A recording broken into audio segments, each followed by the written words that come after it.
สวัสดีครับทุกท่านวันนี้กับพบกับคลิปน้าหนุ่ยคุยขยะครับในคลิปนี้จะพามา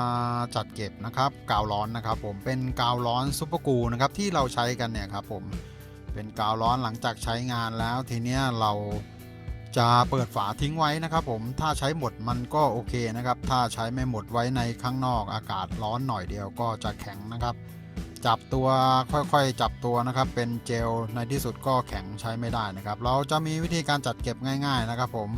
ไว้ใช้งานกันนานๆนะครับผมกาวร้อนขวดเดียวก็เก็บไว้นานได้นะครับผมทีนี้เราก็จะนำมาใส่กระป๋องนะครับผม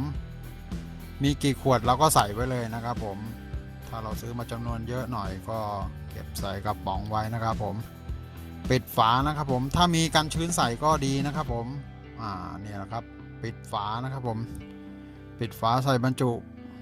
พันไว้แล้วทีนี้ก็เขียนนิดนึงนะครับผมเขียนให้รู้ว่ามันคืออะไรนะครับผมว่ากระปุกอะไรนะครับผมทีนี้การจัดเก็บก็คือนำไปใส่ในตู้เย็นนะครับผม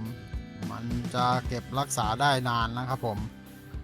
คือกาวจะไม่มีการแข็งตัวนะครับผมเวลาใช้ก็หยิบออกมาใช้งานแล้วก็จัดเก็บเจอกันคลิปหน้าครับเพื่อนๆครับโอเคครับผม